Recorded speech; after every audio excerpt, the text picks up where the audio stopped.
الحمد لله الحمد لله وكفى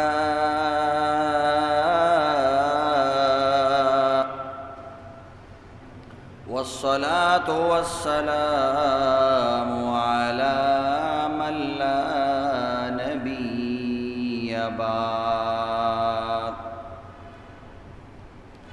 لا نبي بعده ولا رسول بعده ولا أمة بعد أمته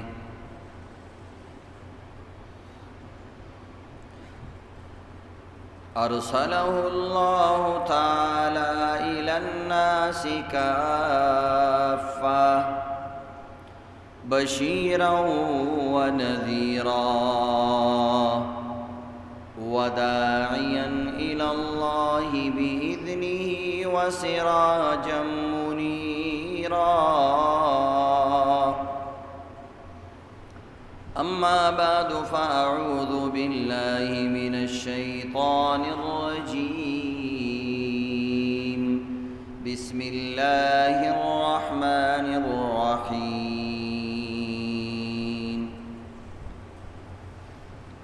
يا أيها الذين آمنوا أنتم الفقراء إلى الله والله هو الغني الحميد صدق الله العظيم.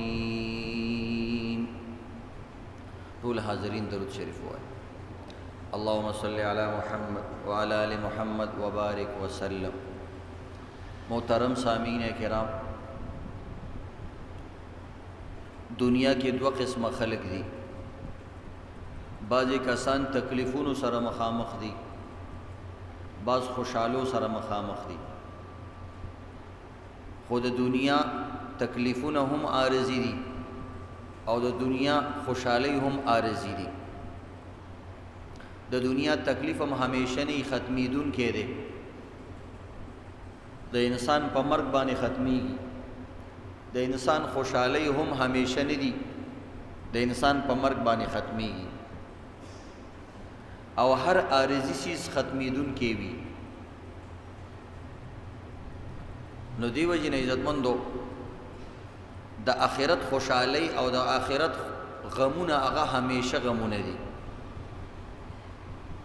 آخرت کې کم انسان ناکام شو او جهنمی شو او کافرو د ابد الآباد د پاره تکلیفونه دي.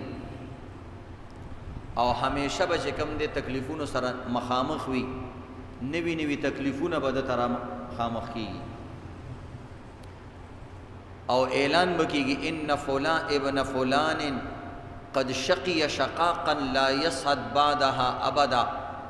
دا فلان کې دی او د فلان کې زوی دی بدبخت شو د نن نه پس به خورس پسترګو ویني ني. او دغه رنګ عزتمندو د آخرت خوشالیانی به همیشه خوشالیانی دي. هغه کې زوال نشتا، هغه کې ختمېدل نشتا، هغه کې ناراضگی نشتا، هغه کې خرابېدل نشتا، هغه کې کمیدل نشتا. او باقاعده اعلان بکیږي ان فلان ابن فلان قد سعد سعادة لا يشقى بعدها ابدا. دا فلان کې دی، د فلان کې زوی دی، د فلانی قام دی، دا داسې کامیاب شو او سعادتمند او خوش نصیب شو چې بد سترګه به په سترګو ویني ني. د دیو جن عزتمندو د دنیا عارضی د خوشحالو د پاره د آخرت د همیشه خوشحالی قربانول دا حماقت او جهالت دی. او دا شان عزتمندو د دنیا د غمونو نه ډیر نا امیده کېدل دا خبره نه ده. د دنیا دا غمونه د آخرت د لوی خوشحالو یو لوی پیغام دی. ان مع العسر یسرا، الله وی د تکلیف نه پس خوشحالی راولم. او نبی علیہ الصلوۃ والسلام فرمای الله رب العزت په دوانو جهانونو کې په انسان باندې تکلیف نه راولي چې کوم انسان دلته ډیر تکلیف کې دی هلته هغه دپاره خوشحالي ده چې کوم انسان دلته مکمل خوشحالي غواړي او هغه د آخرت کیسه نه غواړي لکه کافران نو الله رب العزت وایي موږ دله د دنیا زندگی ورکو دا چې څه غواړي هغه وله ورکو خو وما له فی الآخرة من نصیب بیا آخرت کې د ده څه حصه نشته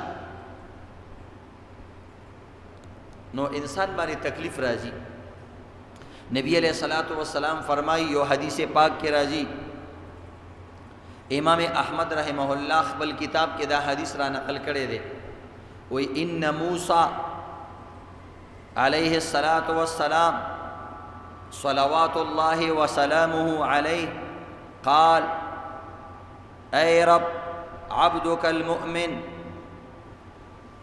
وی موسیٰ علیہ السلام اللہ رب العزت سره خبری کړي دي وی یا اللہ ستا یو مومن بنده دے تقطر علیہ فی الدنیا او تا اغلا دنیا کې ډیر زیات تکلیفونه ورکړي اے زما الله ته بدی انسان سره به سکے ځکه د دنیا کې تکلیفونه برداشت کړي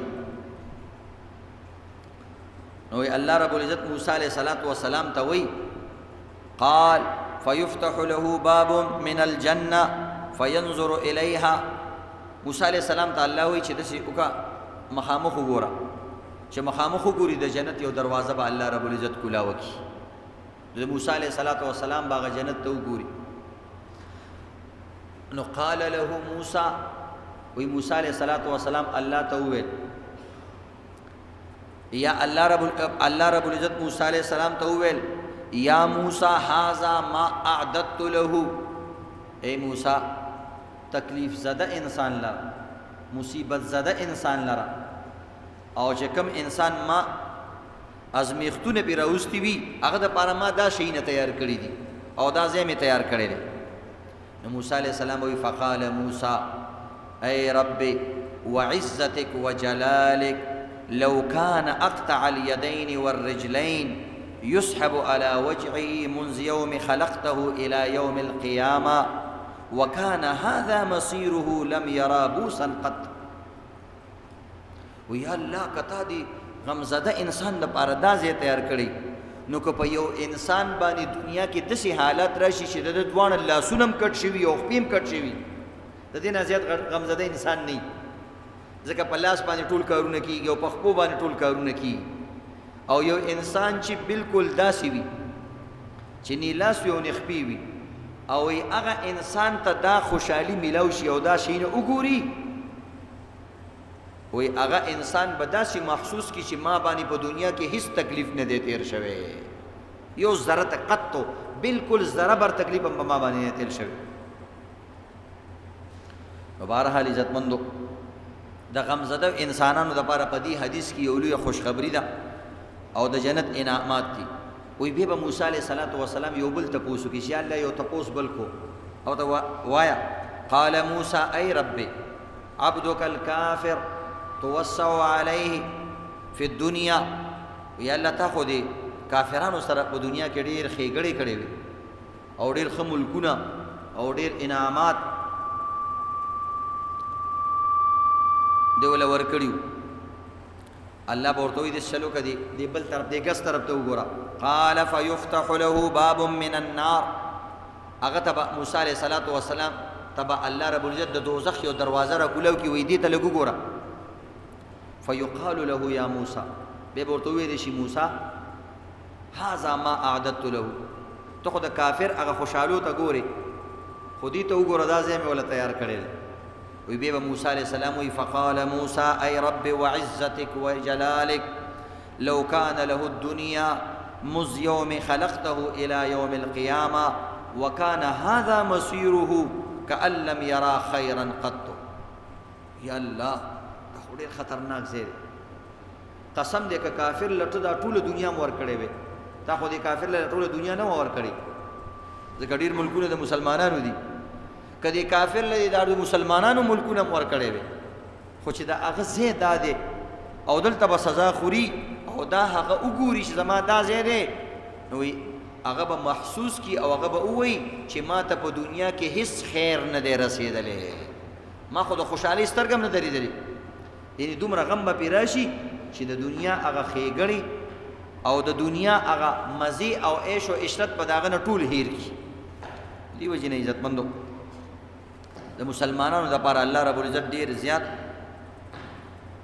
د خوشحالۍ مقامات ښیي دنیا تیریږي تاسو ګورئ ماشوموالي کې چې موږ کوم ښېګړې لیدلې وي خوشحالي لیدلې وي اوس موږ ته یادې دي نه هېڅ راته یاد نه دي لس کاله مخکې یو خوشحالي موږ باندې راغلی اوس موږ ته یاده ده بلکل نه ده یاده دغه رنګې لس کاله مخکې غم د باندې راغلی و اپریشن د باندې راغلی و دُک درد د باندې راغلی و بچي دې مړه شوي وو ښځه دې مړه شوې وه اوس قلارې سړی مزو کې دی پروا هم نشته دغه شان به د قیامت په ورځ باندې هم چې کله انسان نعمتونه وګوري تکلیفونه به هیر شي او چې کوم ښه انسان دی خوشحاله انسان دی هغه چې تکلیف وګوري هغه ښېګړې به هیر شي غریبي د غریبانانو دپاره عزتمندو یو بل ګولډ میډل یو بل د سونې تمغه او د خوشحالۍ یو بله خبره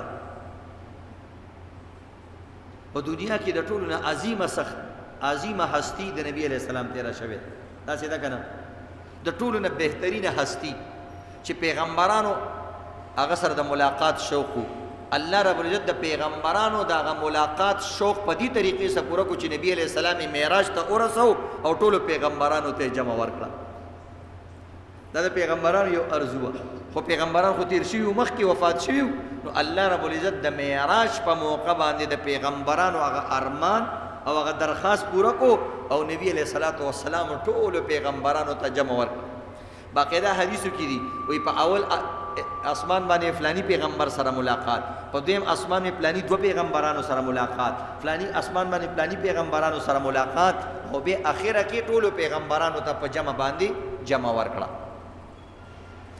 او د هر انسان د زړه دړکن او د زړه خواهش دا دی چې زه محمد رسول الله سره ملاو شم او زما دا سوال پوره شي او دا څومره عزتمندو چې موږ کافرانو سره مقابلې کوو جنګ جګړې کوو د دغه نبي علیه السلام په سترګو باندې کوو او دغه د وجې نه کوو نو عزتمندو د نبي علیه السلام د غریبانانو دپاره یو عجیبه دعا کړې ده او دې کې د غریبانانو دپاره او د غم ځپلو دپاره او دا شان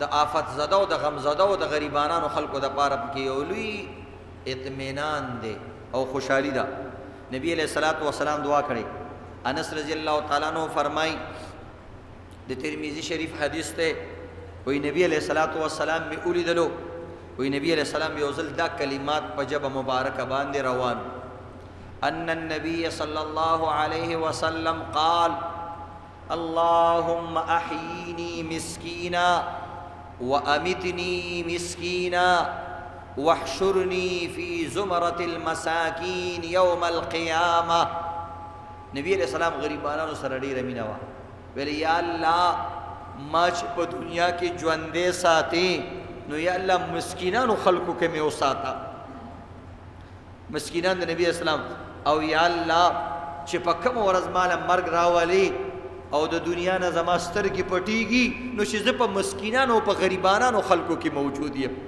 او ماله مرګ راشي او یا الله درېمه دعا یا الله د قیامت په ورځ چې ما راپاسې نو څوک وایي ما بادشاهانو سره راپاسوه څوک وایي ما پیغمبرانو سره راپاسوه څوک وایي ما صحابه کرام سره راپاسوه څوک وایي ما اولیاء کرام سره راپاسوه څوک وایي ما فلانی خلکو سره راپاسوه یا الله نه ما پیغمبر محمد رسول الله مسکینانو خلکو سره راپاسوه دومره خوښو نو د ټولو نه لویه د اعزاز خبره د غریب دپاره دا ده چې د قیامت پر ورځ به نبي علیه السلام د پیغمبرانو د صف نه راوځي د صحابه کرام او د لوی لوی خلکو د صف نه راوځي او صحابه او پیغمبرانو کې چې کوم او د نورو خلکو چې کوم غریبانان دي د هغوی په صفونو کې به ودرېږي او الله ته به پیش کېږي د څومره لویه خبره یو سړی که غریبه وي که نه خو چې وزیر اعظم ورسره تصویر وباسي ورسره ودرېږي خوشحاله شي او اسی وزیر اعظم ځان سره په کرسۍ باندې هم لږ ساعت کښېنوي وایي مړه زه غریب یم خو مونږ وزراو سره ناس پاس خلک یو انسان ته خوشحالي ملاويږي. نو سوچ کوا چې د قیامت پر ورځ د پیغمبرانو سردار ستا په صف کې تا ته نږدې ولاړي څومره به د خوشحالۍ مقام. نو دا عزتمند دوستون کې د غم زیاته شوي دي، ګرانیم زیاته شوې ده. اکثر خلک غریبۍ سره او دغه رنګ عزتمندو ګرانۍ سره او دې شیزونو سره مخامخ دي. نو دا حدیثونه هغوی له ډېره د اطمینان او خوشحالي ورکوي. او نبی علیہ الصلوۃ والسلام فرمایي یا غریبانانو خلکو ما سره ستاسو د دنیا دومره فکر نشته، ما سره ستاسو د آخرت فکر دی. او واورئ یا غریبانانو خلکو چې غریبانان خلک ما نیمه ورځ مخکې د مالدار خلکو نه جنت ته ننوځي او دا نیمه ورځ به د 500 کالو برابر وي. بهرحال عزتمندو هره سخته انسان ته خوشحالي راولي، نو غریبي م یو سخته ده. نو غریبي دا سخت راولي او قسم دې د قیامت پر ورځ به چاته دا پته هم نه وي چې زه په څنګه کور کې اوسېدلی او با باندې څنګه حالت و. نو د دې وجې نه عزتمندو د الله نه خوشحالېدل پکار دي او اطمینان محسوسول پکار دي. او نبی علیہ السلام په خپل ویل اللهم اجعل رزق اهل محمد قوتا، خدای پاک موږ له ډېر رزق مرا کوه، بس دومره رزق را لکوه چې زموږ دا بدن پې ولاړي د ځان دپاره چې کوم دی دا غوښتلي دي. او دغه رنګ یو حدیث پاک کې راځي دنیا کې انسان وایي مالی مالی، زما مال زما مال، زما کوټي، زما فیکټري، زما جاز او زما موټر، زما کار، زما بینک بیلنس او فلانے فلانے فلانے دا چیزونه یادي.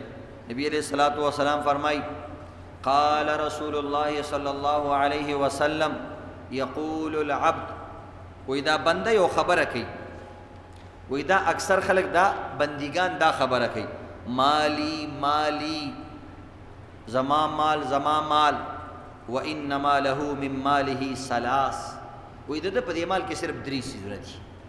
دا مال ټول د نه دی، هغه زما ټول مال دومره کروڑ دي را سره، دومره سره لکونه دي او دومره را سره جریب ازمکه ده. بالکل دا مال د په نوم دی خو د نه دی، په نوم د دی خو د نه دی. نبی اسلام یې دي کې د 3 حصې دي، بس دا 3 حصې دي. سدي ما اکل فافنا، یو دا چې دی او د خوړه دا ستا حصه ده، خو هغه هم نه لاړه ختمه شوه، نو څه به پې وکړي؟ ټټۍ دې ډکې کړې، ډیرانونه دې ډک کړه، نیرونه نالۍ دې ډک کړې، څه پکې پاتې شو؟ ما اکل فافنا، څه چې دې وخوړل دا ستا وه، خو هغه هم ختمه شوه. او لبس فابلا، چې څه دې واغوستل دا هم ستا وه، خو هغه هم اوس زړې شوې، نو څه به پې وکړي؟ زړو جامو باندې څوک څه کوي؟ او اعطا فقتنا ما سوا ذلك فهو ذاهب، یو هغه ده چې تا بل ورکړه نیک عمل کې دې خرج کړه، دقه حصه پکې صرف ستا ده. نور چې څومره پاتې شوه او څومره تا سره ده فهو ذاهب، دا ټوله ختمېدونکې ده او ستا په کار نه راتلونکې ده. په دې وجې نه عزتمندو دا شان یو حدیث کې راځي یقول ابن آدم مالی مالی، وی دا بنی آدمان وی زما مال زما مال، فلانے بینک کی فلانی بینک کی فلانی بینک کی، وحل لک یا ابن آدم من مالکا، او ستا په دې مال کې سدي مړه صرف الا ما اکلتا فافنیتا او لبستا فابلیتا او تصدقت فامزیتا، بس تا پکې د قدرې مال چې او دې خوړل او دې سکل او وادې غوستل او خرچ دې کړل، د دې نه علاوه ستا نور په دې مال کې هیڅ څه نشته. او بعض روایتو کې راځي وایي چې انسان لاړ شي نو د الله رب قیامت په ورځ باندې نو په جنتونو کې یا د الله په عرش باندې به هم دا کلمات لیکلي چې بنده ستا هم دقه مالو چې کوم دی خوړلی دی او کوم دی اغوستلی دی او کوم دی رالیږلی دی. بلکې په دې دوو مالو کې کې انسان سوچو کې اصل مال هغه دی چې انسان کوم رالیږلی دی، ځکه چې کوم خوړلی دی هغه خو په کار رانلو او چې کوم دی استعمال کړی دی هغه ختم شو، او دا کم مال چې تا لیږلی دی همدقه به دې په کار باندې راځي. نو عزتمندو د ځان نه مخکې څه نه څه لیږل په کار دي چې د انسان په کار باندې راشي. نو دا د دنیا زندگی د عزتمندو ختمېدونکې زندگی ده او دا روایت او دا خبرې کله ناکله ځان ته مخې ته کول پکار دي.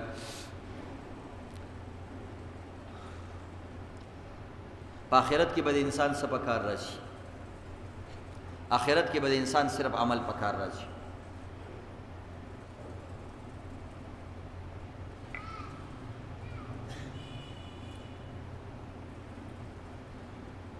آخرت کې به د انسان صرف عمل پکار راځي.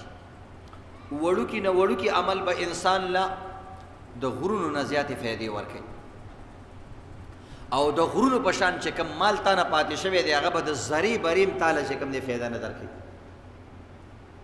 نو په داسې مال باندې څه او دا ډېر اولاد او دا ډېر مالونه د انسان له فایدې به نه ورکوي. صرف هغه مال به پکې فایده ورکوي چې هغې رالیږلي یا هغه عمل چې انسان کړي هغه به انسان نه فایده ورکوي. نبی علیہ الصلوۃ والسلام وی ثلاثه لا ترى اعینهم النار، وی درې سترګې هغه سترګې دي چې هغوی به هغه سترګې به د دوزخ اور نه ویني، یعنی دوزخ ته به دا نه داخلېږي. د ټولو سترګې شته، د الله نه دعا کول پکاري چې په دغه دریو سترګو کې زموږ سترګې شمار شي او جهنم په سترګو باندې ویني نو او د جهنم په سترګو ویني نو د جنت بهارونه او خوشحالي ووینو. الله دې زموږ او ستاسو نصیب کړي.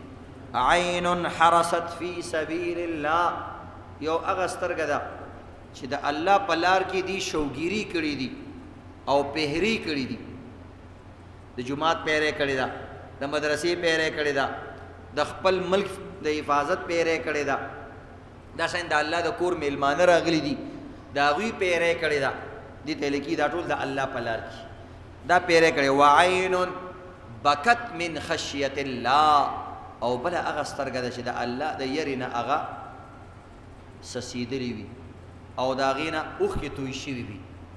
وعین بکت من خشیت الله، د الله د یرې نه چې کوم دی هغې جړلې وي دا سترګه. نو عزتمندو که موږ او تاسو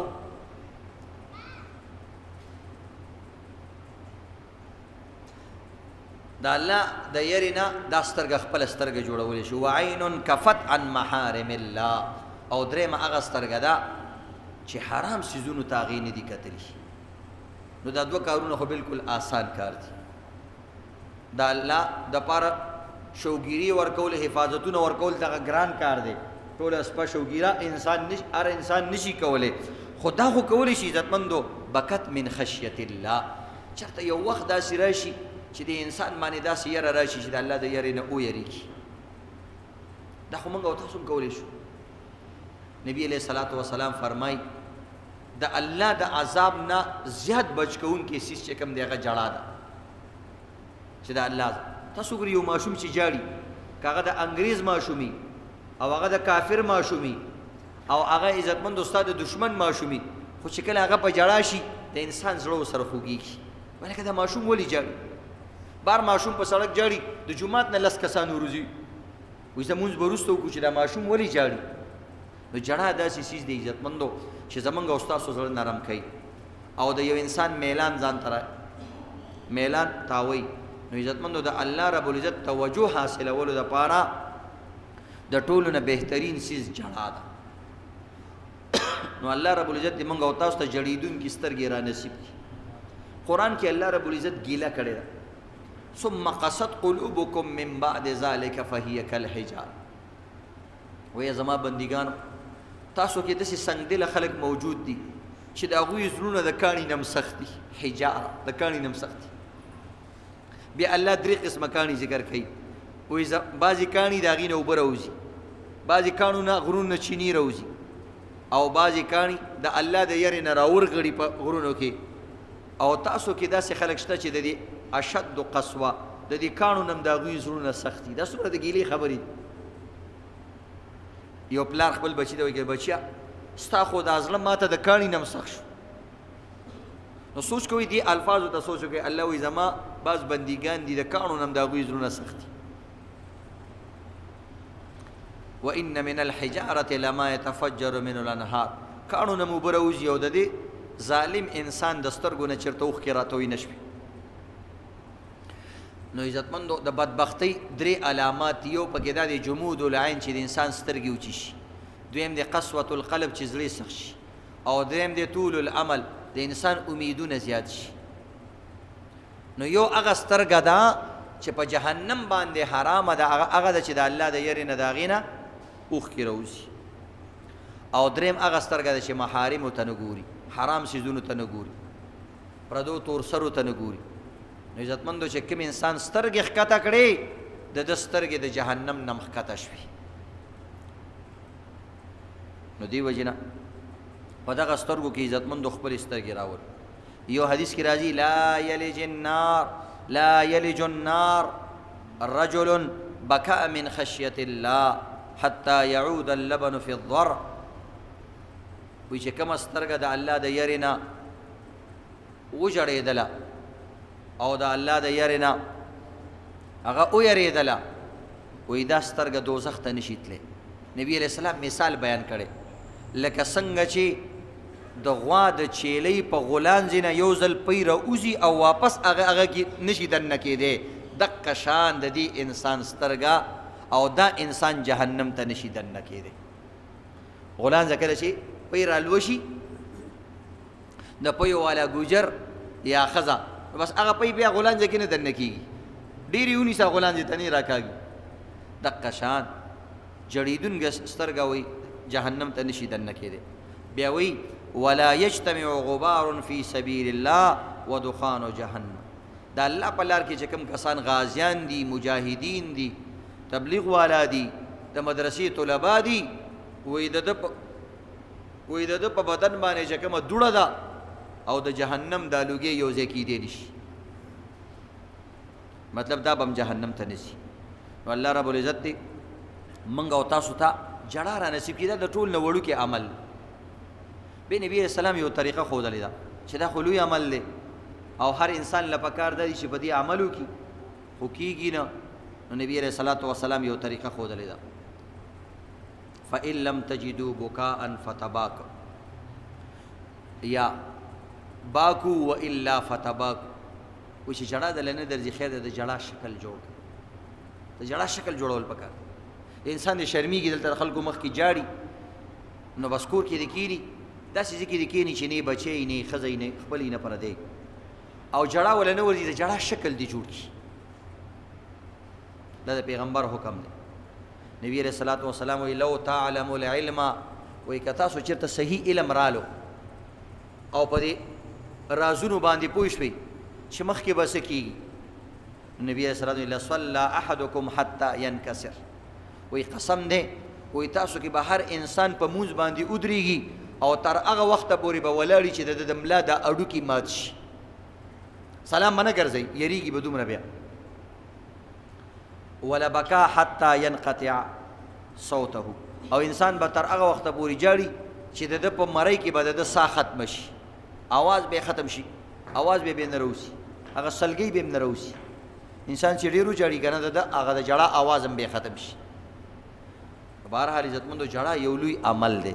تاسو ګورئ مور هغه بچي له پیسې نه ورکوي او مم نه ورکوي څو پورې چې هغه نه جاړي، او چې کله ماشوم په زانګو کې هم په جړه شي خبرې نشي کولی، خو چې په جړه شي مور په تنور باندې روټۍ پرېږدي هغې له راشي او خپل خاوند پرېږدي وایي ورک شه، وایي زه مې خپل بچي له ځم.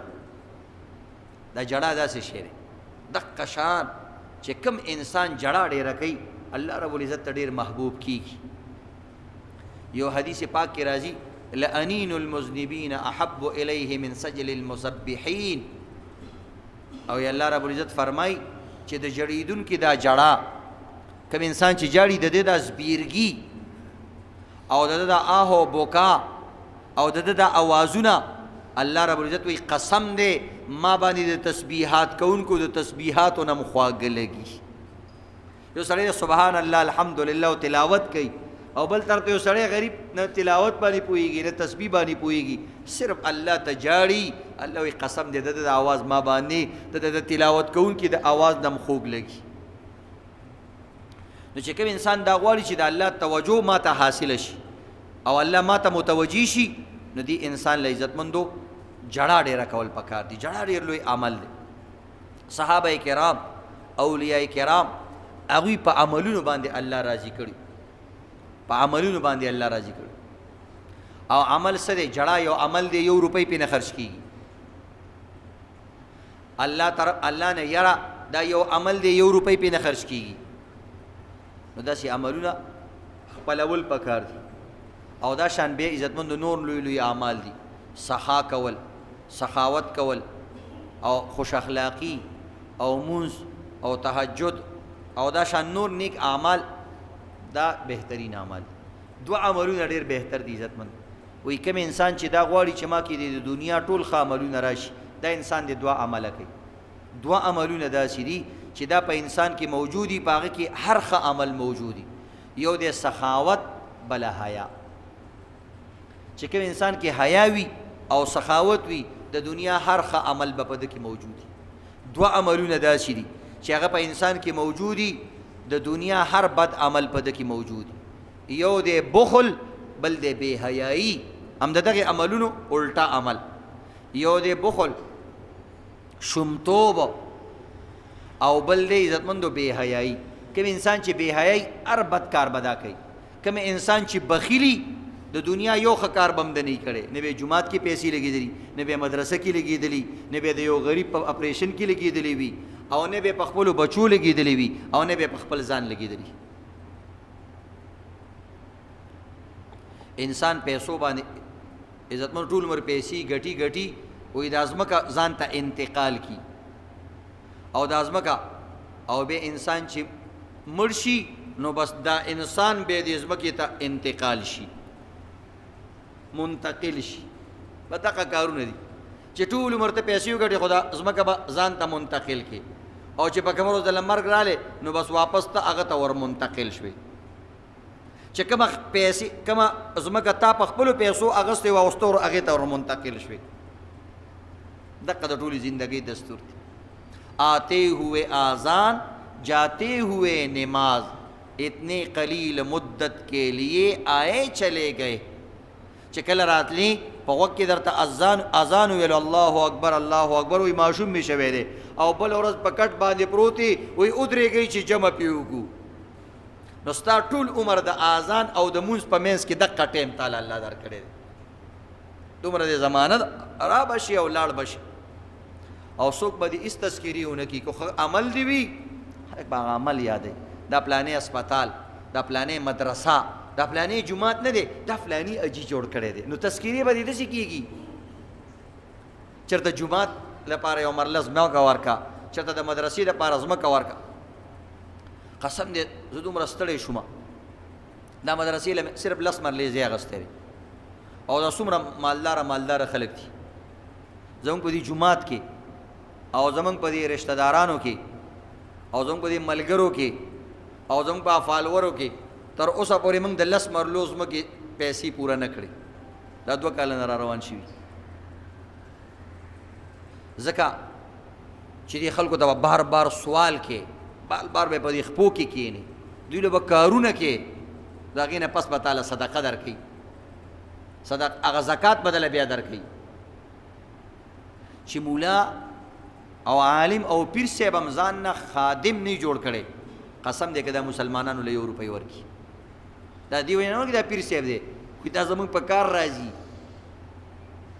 نو مولیانو باندې چې څوک پورې چا کارونه نه کړي د مزدورانو په شان، نو دا هغه د الله د نوم والا روپۍ مولا نه ورکوي. خو زه شکر د الله کله ناکله زه خوشحاله شم چې خدای پاکه شکر دی چې زما د خپلې نړۍ دپاره ما ته ضرورت نشته، ګینې بیا به د خلکو څومره په عذابولی.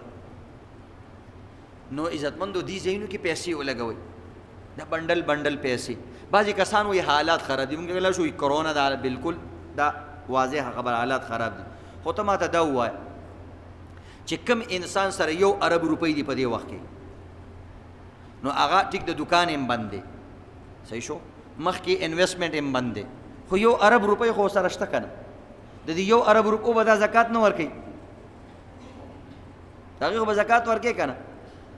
بالکل دی کار بند دی، او 10 کاله پورې د کار بند دی، او دا 1 ارب روپۍ د سره یي، د دې به زکات ورکوي که نه ورکوي؟ موږ دغه پیسې پکې نه شمارو، موږ هغه پیسې شمارو چې کوم روزانه نوي نوي راځي دغه. او دا اوسنۍ غریبي نه ده، دا د خپلو لاسو ده.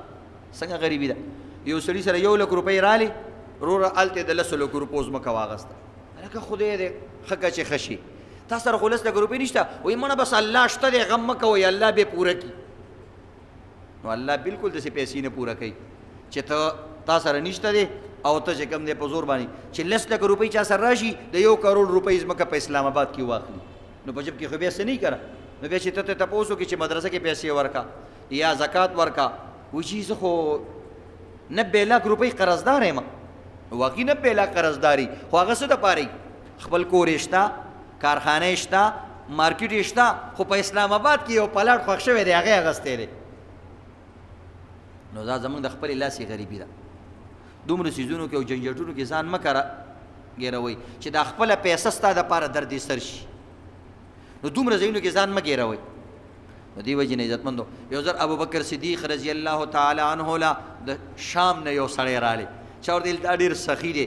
او ابوبکر صدیق رضی الله تعالی عنه واقعي سخي انسان و چې رالی، ویل چې زما تا سره ملاقات دی، کار مې دی.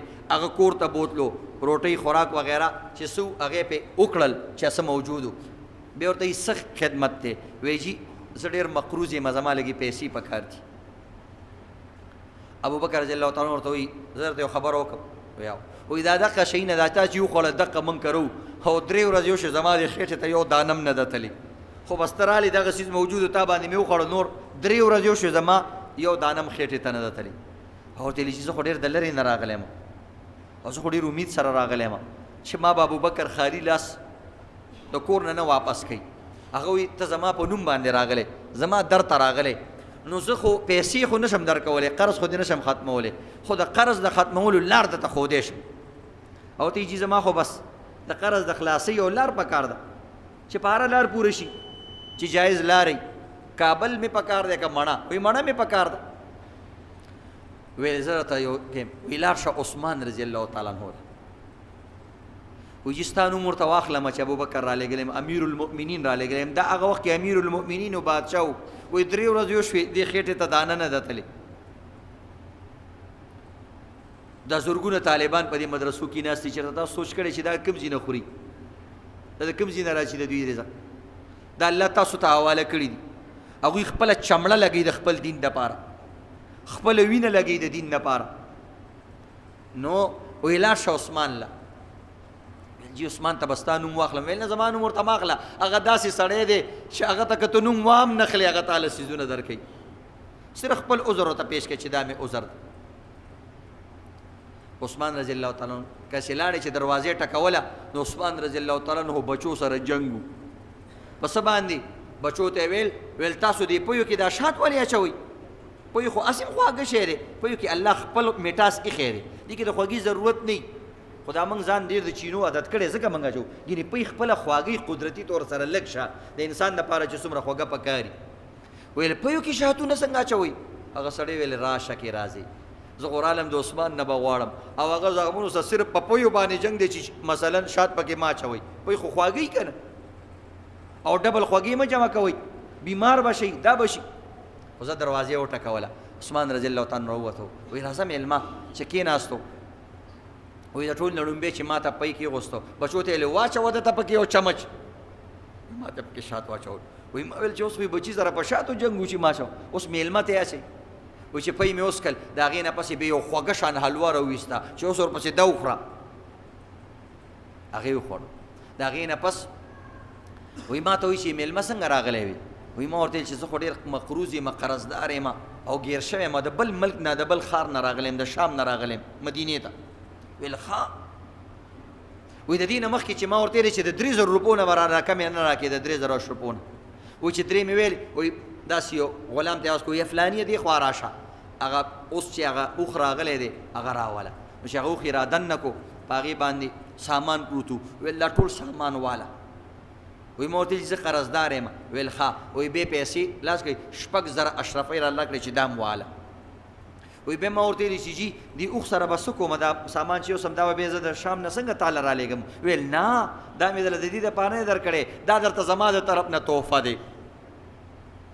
ځکه ته پیدل راغلی واپس به بس باندې ځي داسې چلوي وایي بیا ډېر وخت پس چې کوم دی زه مدینې ته رالم بیا عثمان رضی الله تعالی عنه خلیفه شوی وایي ما دې تپوس وکړو چې یو ځل ستا کور ته راغلی وم او ستا بچي سره صرف په دې باندې جنګ چې په یو کې شات ډېر ماچوه او ما له دې دومره سامان را کړی نو تا دې بچو ته ولې داسې کول هغه ستا خپل بچي دي که نه هغوی سره دې داسې ولې کول شات دې پرې نه پیرزو کېده ویل نه شات مې پرې پیرزو کېږي خو زه خپل بچي ډېر عیش و عشرت ته نه پرېږدم ډېر عیش و عشرت یې نه پرېږدم چې مال چېرته ضایع نه کړي او پویو کې د شاتو ضرورت هم ډېر نه وي نو ځکه مې خو ته میلمه وې میلمه باندې به چې کوم دی دا نه کې مه کوه مه خوره مه کوه داسې مه کوه نو د دې د وجې نه عزتمندو نو بهرحال تاسو ته یو درخواست دی مدرسې دپاره موږ ځای اخیستی دی او عزتمندو اوسه پورې پیسې پوره نه شوې دا زما تقریبا 4م 5م ځل دی تاسو ته اعلان کوم